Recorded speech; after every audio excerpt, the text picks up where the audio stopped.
Good evening, everybody. Session 18 is in the bag. Should be a short stream tonight, just a couple of things to discuss. So, I knew we had the role-playing encounter. I didn't know that we were also going to go into a shopping session, which is fine. So, some details on each of that. Let's see. What did I prep? Nothing. I pretty much knew that we might be padding for time towards the end.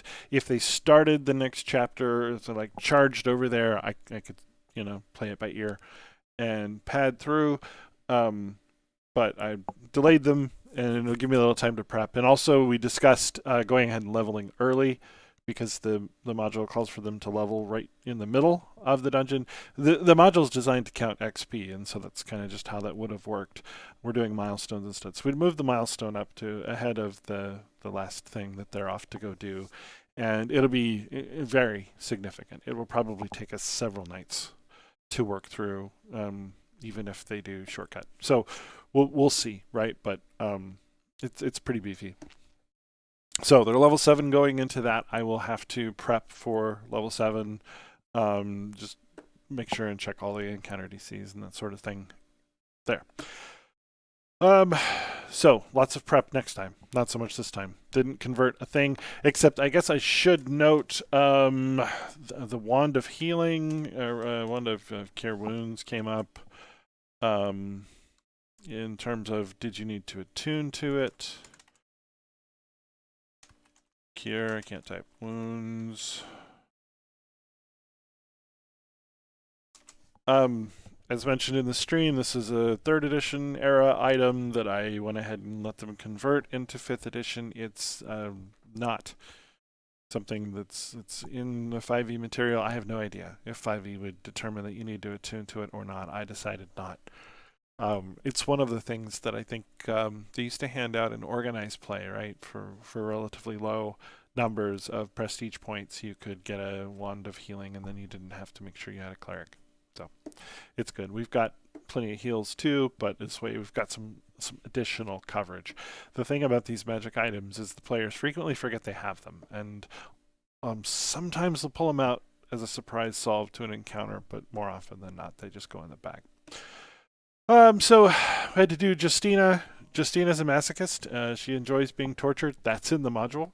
That's one of the things that Paizo is really wonderful about. They've got some just really, really great deep color on some of these characters, and when you as a dungeon master can bring that forward and let the players explore that and enjoy that, it's very interesting, very, very, very worthwhile. Pays off. So yeah, that was fun. A little weird, a little ew, but not too far. And we did check the session 0 during and after the session. TVMA is the rating, so if you can show it on Game of Thrones, we can have it on the stream, is what we had said basically. So yeah, some off-color comments and jokes and stuff, and I hope everybody had a good time. Gosh, my eye itches. But yeah, hopefully no bridges were crossed. And if they were, players can tell me. I did poll all the players before. I don't know if I mentioned this earlier. I said I was going to, and I did do that thing. Everybody's fine. Everybody's having a good time. A little bit of feedback, nothing too deep, difficult, or really even all that actionable. Just solid. So everybody's enjoying it. I plan to do the role-playing encounters. Mostly it was the masochistic interrogation. A couple players really got into that. That's cool. You're not going to find that on your typical board game, for example. It's one of the things that only a role-playing game's can offer. So, it's cool. I'm here for it. And then they went shopping. I did what I mentioned previously. I've got the magic item tables for the challenge rating 5, challenge rating 11 encounters, and I've just got all the gold and gems stripped out. So I roll on the table a few times and see what comes up. I figure this is fair for just, hey, I'm going to go shopping and see what there is, because, it's not like there are magic item factories. All of these things are bespoke, handmade, or found in a dungeon somewhere, and so it's not common that you're going to come up with what you want. Sometimes the table spits out something nice. Frequently it doesn't. It is possible. We've got rules in Xanathars for players that want to spend downtime, consecutive downtime sessions trying to find some items, and if we've got some requests, some players like, oh man, I really hope we find. I'm not going to acquiesce to those directly. I'll just let the table do the speaking forth, I suppose I will, though, need to point out that, if you want to spend your downtime hunting for one of these items, you can. The problem is there's some things in the story that are a little bit exigent, so it's not a great time for downtime. But, yeah, that's the thing. So that's pretty much it for tonight. The Paizo stuff is really good. Check the rating on the session 0 before you play that sort of thing.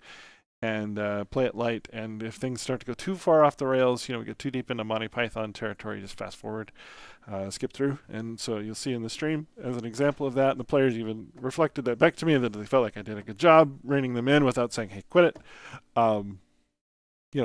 Because it can get crude, but you don't necessarily want it to be crude. Does that make sense? We want to sort of dip into that territory, keeping it comical, if you will, and not just raunchy.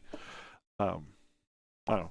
If you feel like we missed the mark or have any questions, comments, what have you, please interact with me. It's part of the reason I'm doing this. I will go ahead and do it through this entire stream, the entire Curse of the Crimson Throne stream.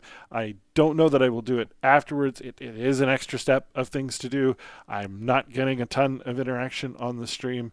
And just in general, most of this is stream of consciousness type stuff. So I don't genuinely know if this is going to be something that has enough value, if there's juice from the squeeze.